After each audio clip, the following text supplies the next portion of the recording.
Bismillahirrahmanirrahim. Elhamdülillahi Rabbil alemin. Vessalatu vesselamu ala Seyyidina Muhammedin ve ala alihi ve sahbihi ecma'in. In the name of Allah, the merciful, the compassionate, and from Him do we seek help. All praise be to Allah, the sustainer of all the worlds, and blessings and peace be upon our Master, Prophet Muhammad sallallahu alaihi wasallam, and all his family and companions. Assalamu alaikum, everyone. Welcome to our virtual panel discussions on the topic Brotherhood in Islam. So we are exploring how we can make like a healthy brotherhood in Islam, and Ustad in the 22nd letters from the book Letters, giving us a great advices, and inshallah we are sharing our insights and following from the text. So this program is being presented to you by the Lighthouse for Humanity. This is a non-profit Muslim organization committed to serve all people who seek to understand the meaning of life, the universe, and the individual by intellectual, social, and religious activities. And this is one of these activities. So today, inshallah, in our panel discussion, this is Mustafa. I will be, inshallah, moderating. I'm based in around Jeddah, Saudi Arabia. And we have our panelists, Professor Colin Turner from Durham, UK, and we have Professor Mustafa Tuna from Durham, US. So I welcome them and also other attendees. So before actually, since our topic is the Brotherhood, and we would like to summarize what we went through. And Allah is bringing us together from different parts of the world, being as a Muslim, as believers, inshallah. And there are many things maybe which unite us, many connections. And one of them, maybe just simply, I would like to share, there are some tawafuq. And in this picture, as you see, the world picture, where I am located in Saudi Arabia on the right bottom side. And brother Colin Turner, inshallah, he's joining from Durham, UK, and also Mustafa Hojam from Durham, US. So through our life, maybe the name similarities, the cities we lived in, or maybe the schools we attended, these are maybe the common points which Allah is bringing us more closer to us, for making connection. However, when we think about these connections, there are different level of, let's say, relationship, brotherhoods. And one of the brother last week, when he was trying to tell us what is the scope of this brotherhoods, and there are actually some definitions. Of course, the most common one when we say the biological brotherhood, someone who is from the same father and mother. And even there are some terms which half brother, half sister, that refers to if father is the same or maybe mother is the different. So, this is a biological connection, and it is temporary in this world. But it can be actually make it eternal through the iman, which Ustad is going to explain to us.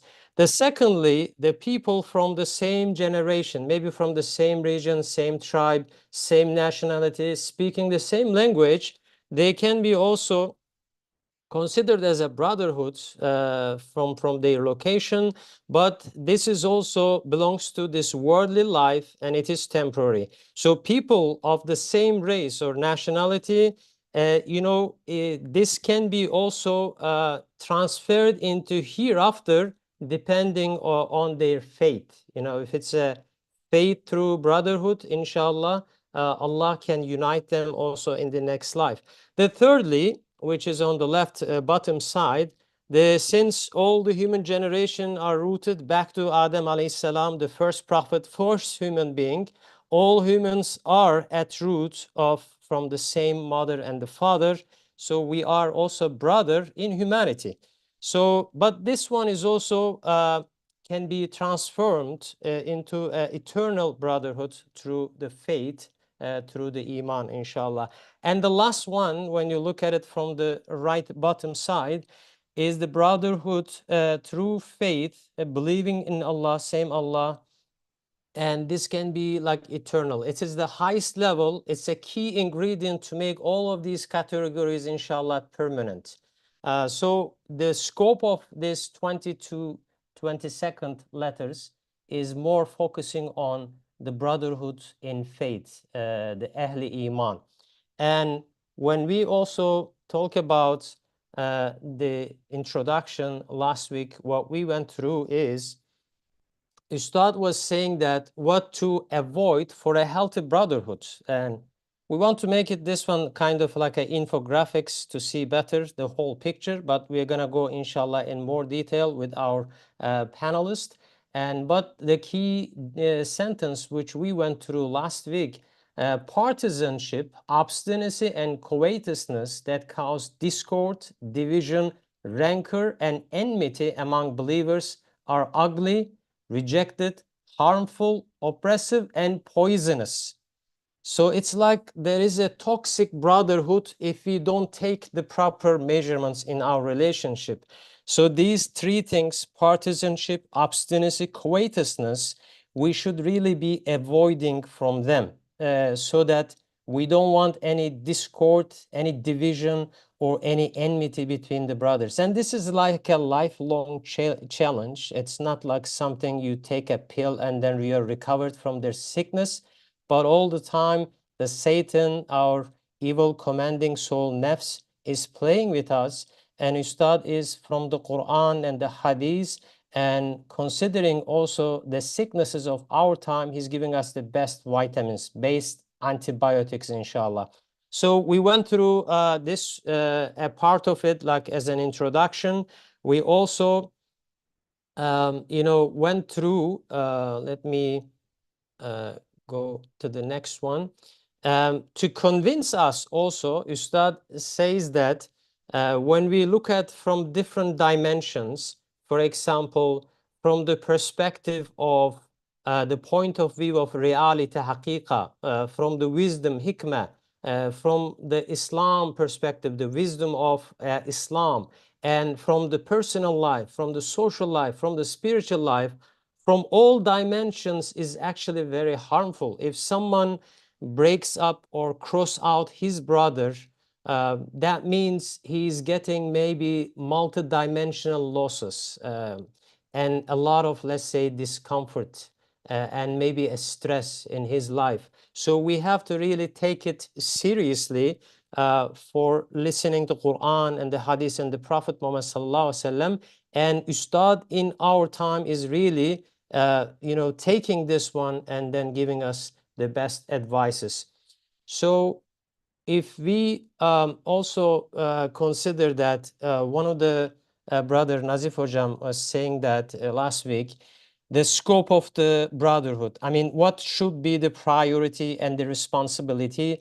First of all, when I take the advices from Ustad, from the 22nd letters, I should first implement it in my daily life within me, because at the end of the day, before I put my head to the pillow, I should not feel any rancor or enmity or any bad feelings to any of my brothers, right? This is like we need to clean our like daily things from our side. And other things, maybe I might be blessed with living with my brothers from the same parents in the same house. And since I do have many activities with them, many interaction, so this is the primary focus for me within the smaller circle, or brothers living as a housemate in the same house, they are sharing, they have also a lot of interaction with them. And this is the maybe one bigger circle. And then another circle is, let's say we are living in a town, in a country, we interact with maybe different masajid, with different people, but believing the same Allah, same Prophet. So this is maybe a little bigger circle, which might need also some of the rights they have over us, and then we might have some rights over them as a brotherhood also.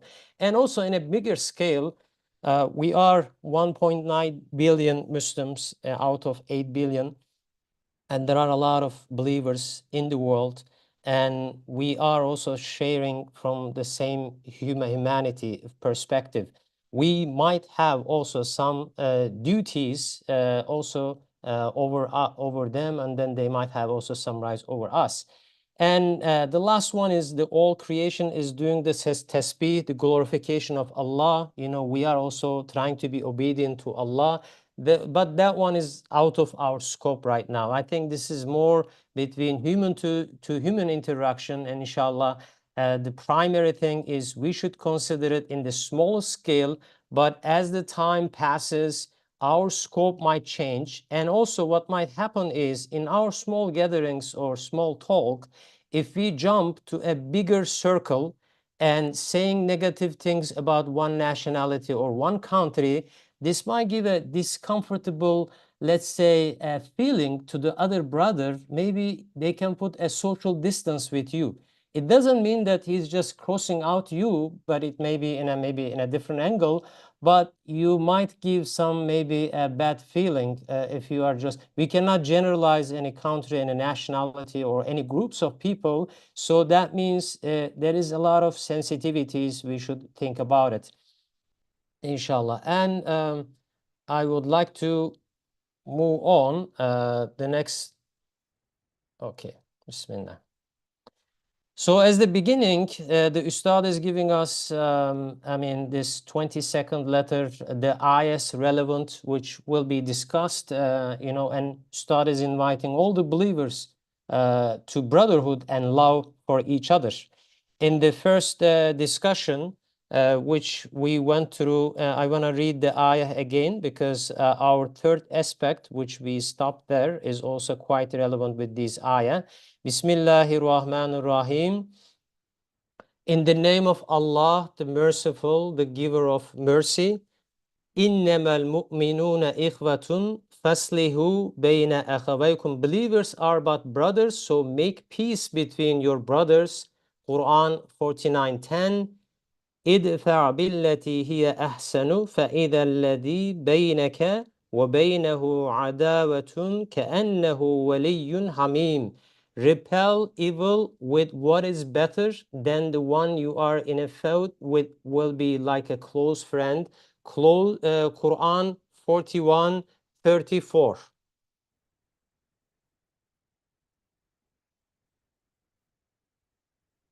So, وَالْكَاظِمِينَ الْغَيْظَ وَالْعَافِينَ عَنِ النَّاسِ وَاللَّهُ يُحِبُّ الْمُحْسِنِينَ. The Allah conscious are those who restrain their anger and pardon people.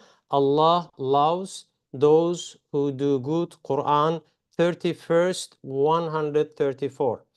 So the primary sentence which we were covering from the different aspects and the different dimension is partisanship, obstinacy, and covetousness that cause discord, division, rancor, and enmity among the believers are ugly, rejected, harmful, oppressive, and poisonous for social life from the point of view of reality, wisdom, Islam, which is the greatest humanity, personal life, social life, and spiritual life. Among utterly numerous aspects of this reality, we will elucidate 6. So we went through first and the second.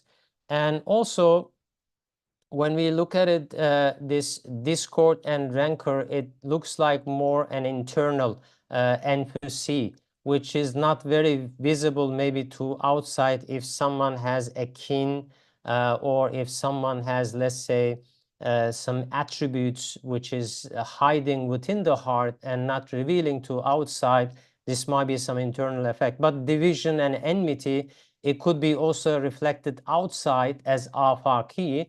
But all of these 4 is being fed or caused by partisanship, which is like might be related with the political views, or obstinacy, or like being very stubborn, saying that my highway or no way, and covetousness, meaning like hasad, which is someone is very jealous or thinking that why this brother can have this one, he should not have it, I should have it. If I don't have it, he shouldn't have it also. That kind of a sickness, which is also a sin, which we need to be very careful.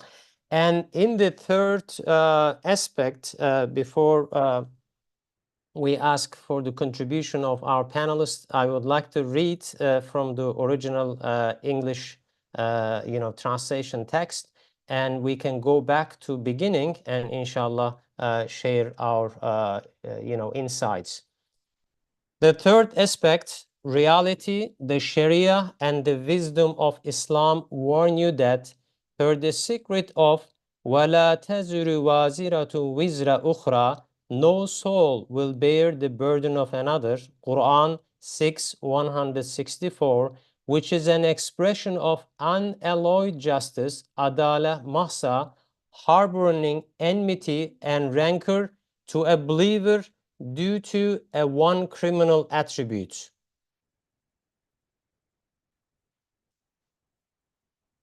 which effectively means condemning his innocent attributes is unlimitedly oppressive, and as indicated by the cause of the executive form in innal insana lazalum, indeed man is the most oppressive, extending your enmity to a believer's relative when you take offensive to one of his bad attributes and cut relations with him is especially an utmostly tremendous act of oppression.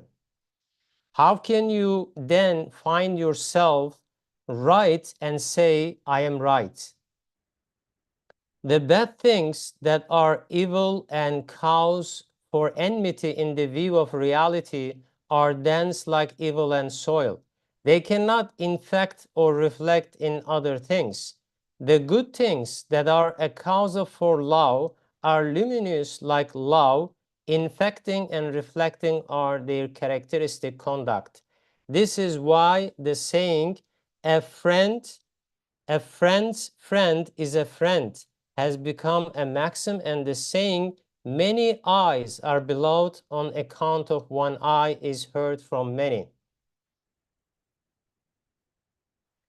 Now, O unfair man, since this is the view of reality, and if you have reality within sight, you will understand how it goes against reality to show enmity to an amiable and innocent brother or to the relations of a man you dislike. So this is the third aspect, which I would like to go back again. One second. And inshallah, we have today our panelist, Mustafa Hojam, and we also have Nazif Hojam, Nebi Abi, or Okan Hojam. You are more than welcome to have your insights and share with us. And I would like to ask, in general, what it means to you, this brotherhood in Islam, from the initial ayah, and also we started the third aspect, considering what Ustad is also pointing here. I want to ask first if Mustafa Hojam is available. Could you please share with us? Yes, Assalamu alaikum. Colin Hojam is here too. I don't know if you noticed him, but Okay, so then either whoever is available, Colin Hojam or Mustafa Hojam, please, we are asking for your inputs. Yes. Yeah, I would like to hear from Colin Hojam because as far as I understand, he had already started the discussion. So inshallah, I will chime in after him. Yeah, Colin assalamu Hojam, are alaikum. you available? Alaikum Yeah, salam. I'm here. Okay. I apologize, I have laryngitis at the moment. So actually, I wasn't here last week. I was in Kayseri. We had a retreat.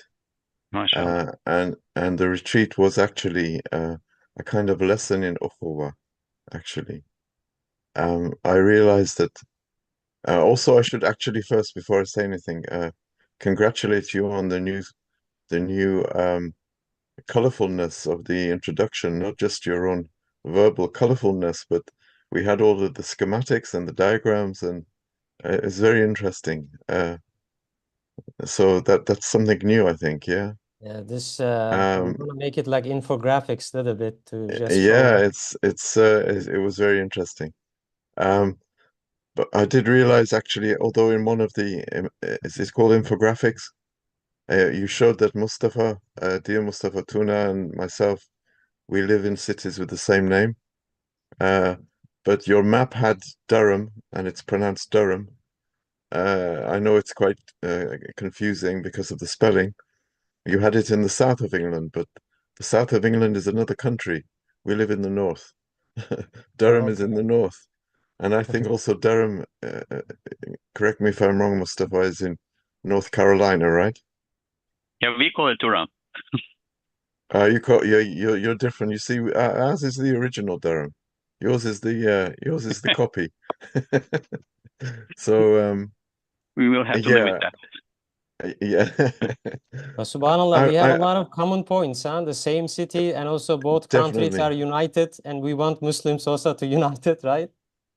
Absolutely, but I was also very aware of إنما المؤمنون إخوة. It doesn't say إنما المسلمون إخوة. And of course, when we meet another Muslim, we have to assume that he or she is a believer until it's proved differently. But I think what really does unite us and makes us love one another is the you had a schematic with, I think in the bottom right-hand corner, it was the brotherhood that comes from sharing Iman. So when I know that someone is on the same page as me from the point of view of Iman, no, this one there, faith. Um, I don't have any biological brothers, right? And I don't consider that people who come from England are my brothers just by virtue of coming from England. It doesn't make any sense to me personally. So for me, what's important is the bottom right-hand corner. And when I was in Turkey, I met in Kayseri last week. We spent 6 days. I met some very old friends, people that I've known from Dars and haven't seen, people that I've seen, maybe not always in Dars. Dear Nebi Shahin was there. I've spoken with him lots of times, but we never met in person until we started the retreats. There are other brothers there as well. And it became very, very clear to me that إنما المؤمنون إخوة is not it's not a coincidence. Sorry, it's not an accident rather that it's mu'minun who are the ikhwa. Um, I've never met Mustafa in real life, Mustafa Tuna in real life, but I have a bond with him that is deeper than any biological bond, I believe, and definitely deeper than any regional bond. Although I can say we both come from the same town, although they're in different countries. That's an extra added bonus. But it is Iman that unites us. It is belonging to and believing in and affirming the same unity and the same oneness of the same Creator that connects us with a bond that is unbreakable, actually. Biological bonds are breakable. You may become estranged. Regional bonds are also breakable. They're also compromised by so many different prejudices, different kinds of envy. And of course, human bonds are broken all the time, as we witness. Uh, you know, uh, People say we are brothers because we're human. So then why are we ethnically cleansing other people? Why are we fighting and all of these things? But faith is the true glue which holds us together, and it is the real brotherhood because it's ukhrawi. As you said, biological brotherhood is temporary, it's transient, but the brotherhood that comes from faith is ukhrawi. In other words, it's actually pre-eternal and post-eternal. So that's very important, and it should override all other considerations. You know, I don't care if someone believes in the same Allah and affirms the same Tawheed and believes in the same Usulul Iman as I believe. It doesn't matter where they're from. It doesn't matter whether I'm related to them or not. Of course, it matters that they're human, but that's a different issue. It doesn't matter whether they come from my city or my tribe or my town or my country. I don't care where they come from. They come from the same mindset and from the same direction, and they have the same directionality and the same intentionality, and actually you become lost in those kind of brothers. You know, you become lost in them. You know, in the collective nature of brotherhood. And it's like no other kind of brotherhood that you've depicted here. Anyway, enough from me for the moment, anyway. Thank you very much, Colin Hocam, for your insights. Yeah, it's great to be part of this faith, which is Allah is connecting us. The definition is not from us, from Allah, right? إِنَّمَا الْمُؤْمِنُونَ إِخْوَةٌ. Allah makes the believers as brothers. And as you rightly said, that I might be connected not like through the time dependent, but maybe my brothers which came generations before, and inshallah maybe the generations after, so we could be united. And now in the world where we are scattered around, we may not physically know each other, but when we believe the same Allah, you know, and we have many common things which Allah is giving all of these for a purpose, you know, there is a wisdom behind it. Thank you very much. And I would like to turn to other, you know, panelists and other brothers who would like to say anything about the importance of brotherhood, and also some of the points which Ustad made it here. Mustafa Tuna Hocam, are you available? Would you like to say a few things? Yes, inshallah, inshallah. I want to start with, you know, responding to Colin Hocam that the feelings are reciprocal, mashallah. And this was inspired by his talk too. As he was talking, it came to my mind the famous hadith about you know, all children, babies are being born onto fitra, right? That natural state, that innate nature, that state which is in harmony with the religion, with Islam, with the revelation. Because we are all created by God, and God created us to worship Him, and therefore we come to this world to worship Him. We are created on that state, but then what happens is that the world comes into the picture, comes in between, and parents or societies ruin that innate nature, that natural state onto which people are born.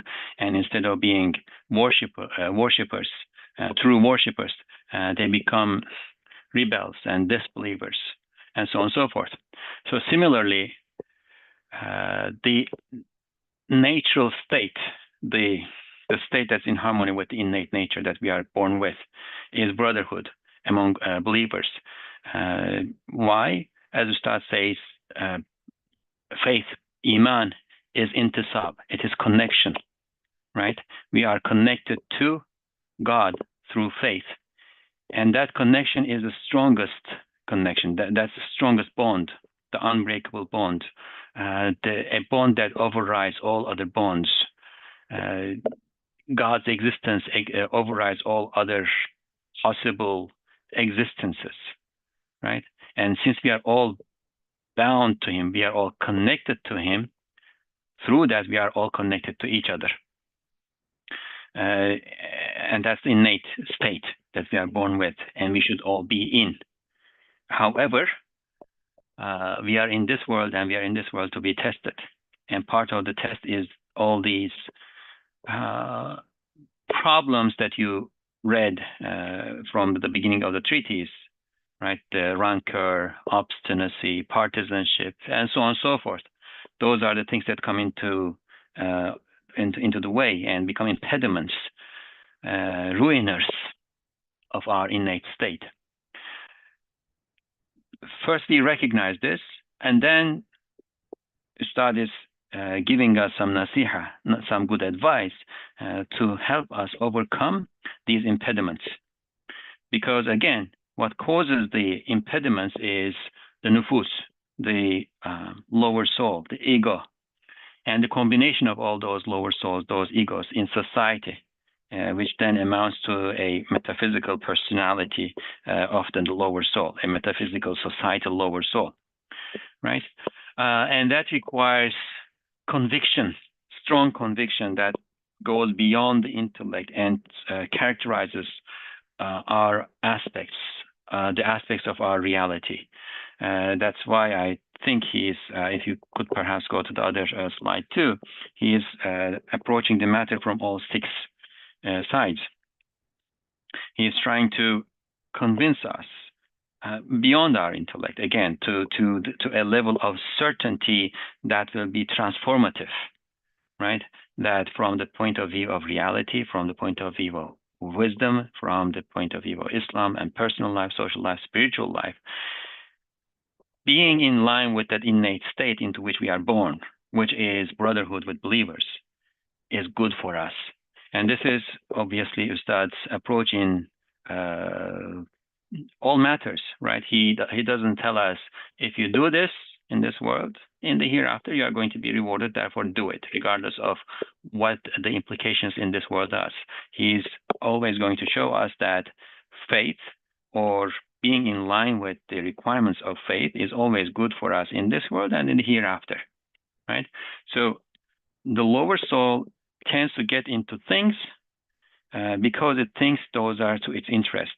But because it cannot calculate future interests, it's always focused on the immediate interest or taste or benefit and whatever. It fails to do the right thing in the moment, right? So Ustad is here addressing the lower soul, or the collective lower soul of the society, and showing them step by step that ukhuwa, brotherhood, is in their interest, to their benefit, here and now, as well as in the hereafter, right? So in that perhaps line, if you look at the third aspect that you just read, وَلَا تَزْرُ وَازِرَةٌ وِزْرَ أُخْرَى, I think he refers to this aspect as Islam, or let me put it in another way. When he talks about what are the essential components of the Quran, what is the essential components of the message of the Quran, right? One of them is the Tawheed, Nubuwwah, monotheism, prophethood, hereafter, establishment of the realities of hereafter. And then he goes and says, Ibadah and Adalah. So it's worship and justice, right? So justice is one of the essential components of the Quranic message, and an essential component of Islam. And I think here he is referring to this aspect as the component of Islam, or the aspect of Islam, or the wisdom of Islam, because of that strong relationship between Adala, justice, and Islam. And the justice that he is referring to is not any justice, but as he explains elsewhere, the unalloyed justice, meaning that if there is one innocent person and 99 criminals all condemned to execution, death, on a ship, you cannot sink that ship because there's one innocent person. You can take, it has become permissible to take exception to this, but those are exceptions. The rule is that you cannot sink that ship. And when you look at your brother from that point of view, Ustad is pointing out here that what you see is that, yeah, there may be one aspect, one characteristic that annoys you and that triggers your obstinacy, rancor, enmity, partisanship, and so on and so forth. But take a step back. Look at this from a more neutral position, or from further away where you can see the whole picture. Try to look at the whole picture, and then you will see that for that one characteristic that annoys you, rightfully or not, it's granted, it annoys you, right? But instead of being stuck on that one characteristic that annoys your lower soul, rather try to see the bigger picture and act with justice, because that's what you would want to be done to you. I'll stop there, inshallah. I see that there are hands. MashaAllah. Thank you very much, Mustafa Hocam, for your contributions. And we have also other guest speakers from the brothers who are attending. And Nazif Hocam, Nebi Hocam, and Okan Hocam. I think Nebi Hocam, you raised your hand. Would you like to share with us your opinions? Assalamu alaikum. Salam. I want to highlight the brotherhood in humanity. As far as I know, all humanity is accepted as ummah, ummah of Rasulullah sallallahu alaihi wasallam, all humanity. But that all humanity is divided into two. One is ummah ijabah. The second one is ummah dawah. That means that one has already been accepted the facts, but the rest has not been accepted yet, but they are still ummah, but potentially ummah. They have been invited. They are the invited ones. Therefore, we must act to the rest of the people out of, if they are not brothers in faith, then still they are brothers in humanity. With regard to this, again, as far as I know, Hazrat Ali radiallahu anh, during his Khilafah, he wrote a letter to the governor of Egypt, and he said that we have brothers in Islam there, then you must act those brothers accordingly. And we have also brothers in humanity there, then you must act justly towards them as well.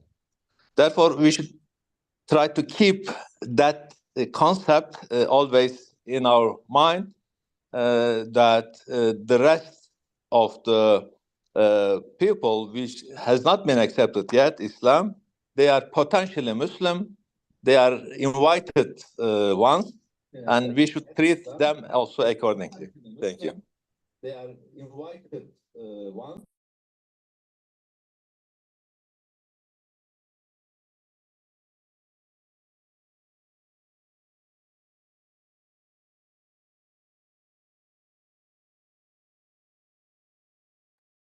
Thank you very much, Nebi Hocam, for your contribution. And anyone who would like to say? Just something to add to Nebi Hocam's comments. Ustad says in the lema'at, not lemalar, but lema'at. I think everybody will remember this. I will read the Turkish and then try to translate. Her kafirin her vasfı kafir olmak, küfründen neşet etmek yine lazım değildir. So not all qualities of all disbelievers, or kafir is the word here, have to be kafir. It has to be a disbelieving quality, or to not all qualities of a disbeliever has to be issuing from that person's disbelief. Right? Disbelief, kufr, is something that is reprehensible in and of itself, and we should have reprehension toward that. It is, it is a great crime that requires ultimately eternal punishment. Because it's a great crime to everything in the creation, and then to God's names and attributes, and then to God. But at the same time, not all qualities of a disbeliever are disbelieving qualities. There are qualities in a disbeliever that are worth appreciation and worth being the ground for communication and relationship. And that also goes with the third aspect that we just read about, the notion of unalloyed justice, right? So they have this quality of kufr, which is reprehensible, and we should be aware of it, and we should be treating them with that awareness, right?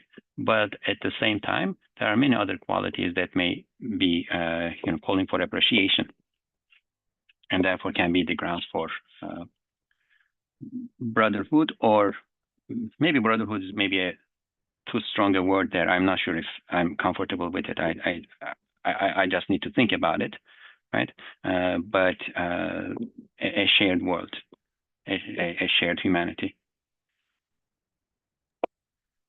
Thank you very much, Mustafa Hocam, for the clarification. And anyone who would like to say anything from our guest speakers, please, you are more than welcome. Yes, one of the brother, I think, raised his hand. Yes, please.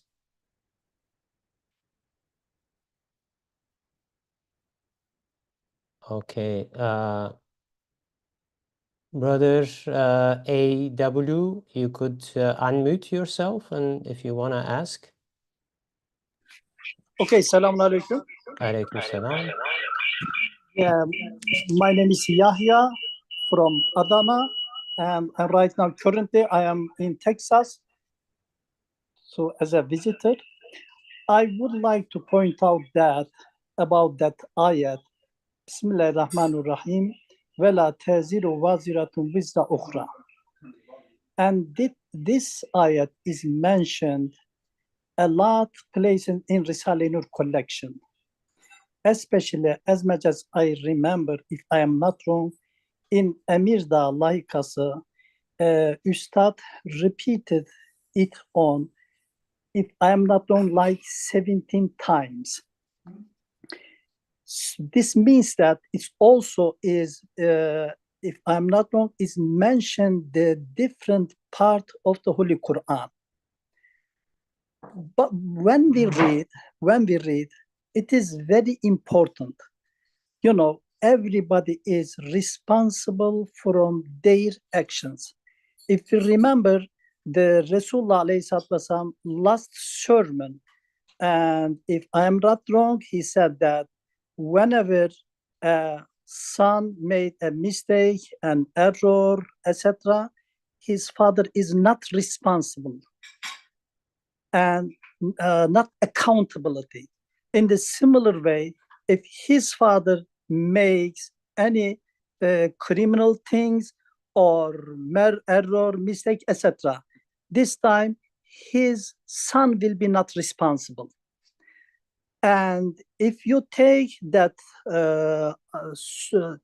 that chapter from the Rasulullah sermon, and if we take also the meaning of that ayat and similar ayats in the Holy Quran, unfortunately, as a practicing Muslims, as a practice mu'min, we do not comply it.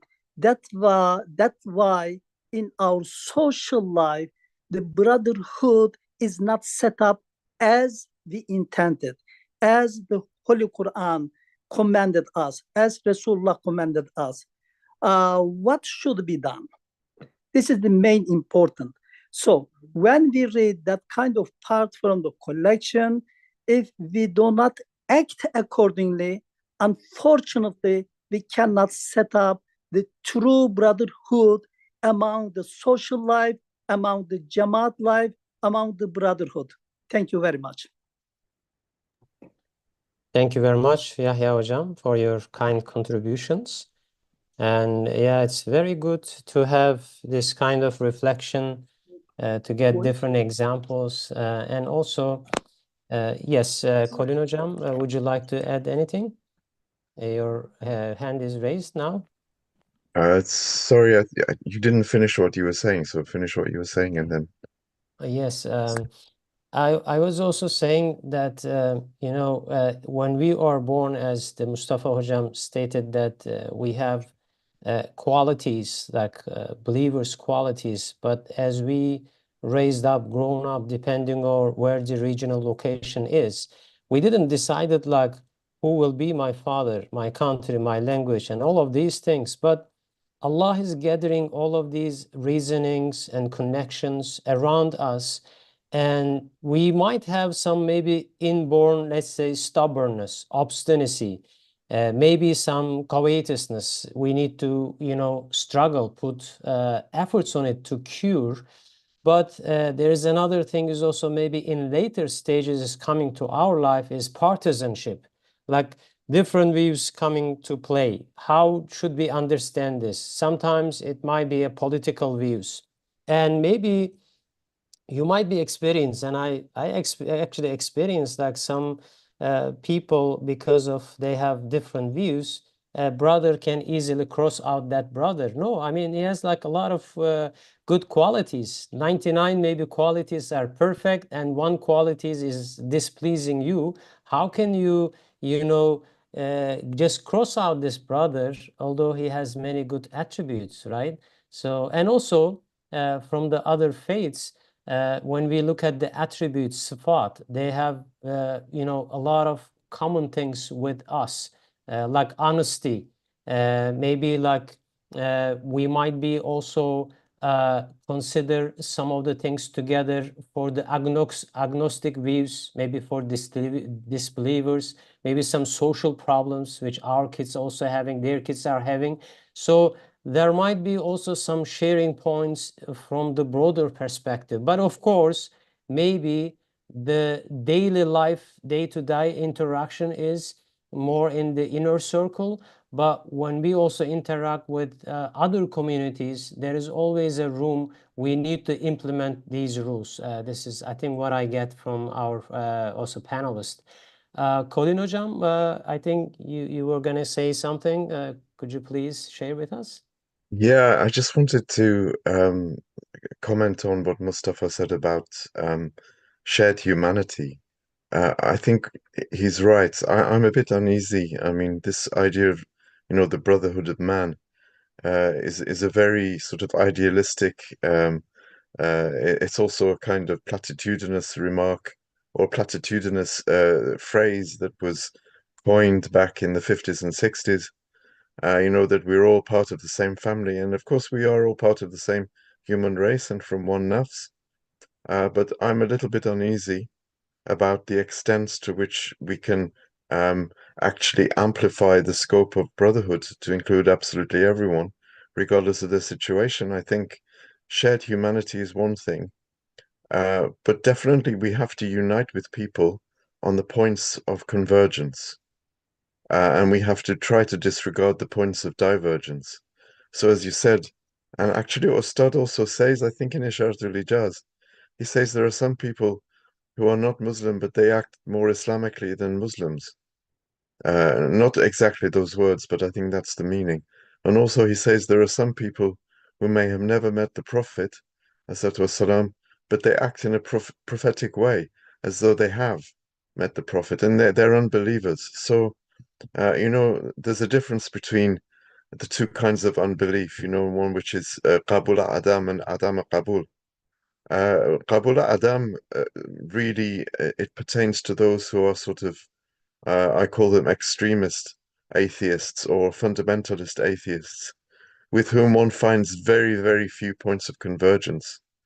As opposed to those who don't really think about it, they are basically decent people. They may have lots of values and lots of qualities which are actually quite Islamic, and we can unite with them on those grounds, along those lines. But brotherhood really is I think something else. And I think that I also share Mustafa's I don't know how he expressed it, as maybe disquiet, or I have difficulty in thinking of every single other human being as a brother or sister, regardless of their position, regardless of their mindset. Maybe we could say that most unbelievers, inside most unbelievers, there is a believer trying to get out. And maybe that's how we should try to approach them. But also inside every believer, there is an unbeliever who is also struggling to make itself known. So this is why we have to act with compassion towards our brother and sister believers, and also with understanding towards our unbelieving brothers and sisters who are yet to find their inner mu'min, maybe. Thank you very much, Colin Hocam, for your sharings. And also we have other guest speakers, Hikmet Hocam, Nebi Hocam, Nazif Hocam, Okan Hocam. If you have anything you would like to share, please, you are more than welcome. Inshallah, I'm not available right now. I'm just going to listen, inshallah. Okay. Jazakallah khair. Thank you. Thank you very much.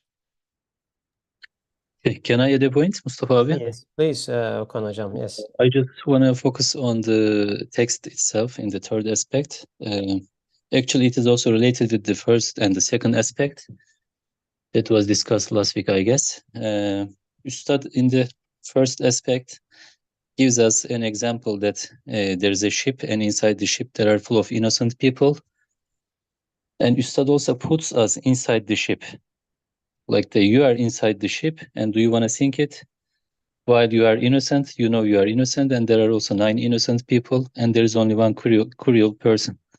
So Ustad puts us inside the ship and makes us think, to make empathy to the other Muslims, I guess, other believers. So when they become a Muslim, so they have maybe hundreds or more than hundreds of positive or innocent attributes that we have to respect because we are Muslim. So if we respect to Kabe Sharif, to Jebel Uhud, Mount Uhud, so we have to respect these good attributes. So we should focus on that. We cannot be independent from other Muslims. We cannot say, I don't want to talk to him, I don't want to see him again, because we have a connection with all the Muslims. So we should know that we need them. So in the hereafter also we need them, and in this world we need them. This is one point I want to share. And the other one is also in the third aspect. Ustad explains that in the first and second aspect, how illogical, unlogical, unfair, and cruel it is to want a ship with full of innocent people to sink. So it is more unfair in the third aspect. So we are now extending our enmity to the other innocent people. Their only mistake is being friend of the one who we don't know, who we don't love. So this is another point Ustad explains here.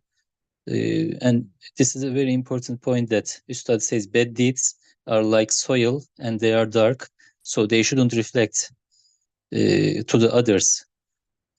But good deeds or good people, we can say, it is like light and it is luminous, so it can reflect to others. So if I like Mustafa Altunkaya like a brother, so it's a very strange thing that sometimes we like our Muslim brothers more than our own brothers. There is a stronger bond between us. So if I like Mustafa Altunkaya, I like his friends without any reason, because he has good deeds and I love him, I like him. So I can extend my love to his friends. So this is what I want to stress. Thank you very much. Thank you very much, Okan Hocam, for sharing your insights, also summarizing the first and the second aspect of these, 6 aspects. And one of the things is like when you, say about these small pebbles, and the last part of the second aspect, what it reminds me that when Ustad is resembling or making a connection, Islam, which has the tremendousness of Mount Uhud, one of the holiest place in Medina, and we have a lot of shaheed there also, Mount Uhud. And there is also hadith of the Prophet Muhammad sallallahu alaihi wasallam. He said, Uhud loves us, we love Uhud. Like thinking that a stone or a rock, a mountain, which has, let's say, no heart, no kind of a living organism, and that one is loving to believers, and then I cannot love to another brother, like he has so many qualities. So I think when you start is making a connection that the small pebbles which someone is making more important than the Kaaba or making more bigger than the Mount Uhud, so it's kind of a unfairness, and also like if you have, he says, Ustad, if you have intellect, that it's unfair and insane to the same degree and a grave form of oppression to prefer some shortcomings that cause enmity against a believer, but are in effect like ordinary pebbles over faith and Islam. So these also brotherhood, as Okanabi, you mentioned that it requires a unification, like unity, tawheed. Although we are quite distant, we are not straight biologically connected with our brothers, but we have so much things within our hearts, and our qualities are making us really a true love. I mean, without having any expectation from each other. Because sometimes within the family, there might be certain expectation, but how come like someone who has no family direct relationship and I don't know anything about him, even I didn't see him physically, but I feel spiritually well connected. So this is a blessing also from Allah. We should really, make the bonds of agreements and give a lot of, emphasis of the relationship of the brotherhood, because our chains, our connections are like in the number of the divine names of Allah. Because Ustad says, both of your creator Al-Khaliq is the one, your owner Al-Malik is one, you are worshiping, one Al-Ma'bud and Razzaq, and all of these like 1,000 names, you can count it. And so this is really an important, thank you very much, Okan Hocam. I think, Mustafa Hocam, you raised your hand. Would you like to say the final words? I think we have not Well, I much don't know if it's time the left. final word, but I just want to emphasize something that Nabi Abi mentioned, and that we read these things, we read the Quran, and we understand intellectually, but when it comes to practice, we don't necessarily succeed in implementing what we are convinced about. And this is about the transformativeness of knowledge. When knowledge is transformative, it changes our behaviors. And one way that knowledge changes or transforms our behaviors is that it prepares us for situations. Ustad's use of frequent use of parables and stories and so on and so forth, I think in a respect is aimed for this. It is aimed to put us, at least in our imagination, in those situations and to help us prepare our courses of action in advance, to prepare a cognitive pattern in our minds to understand things in certain ways, and then to prepare a course of action in advance. So this is very obvious. Everybody already understands it, but I just wanted to emphasize that here Ustad wants us, when we are in a situation in which we feel enmity, rancor, partisanship, we find ourselves in a situation where we are going to contribute to division among believers, we need to think about what is in this aspect, the third aspect. Okay, I have a problem with this brother. He did this, which is very bad, which is very wrong.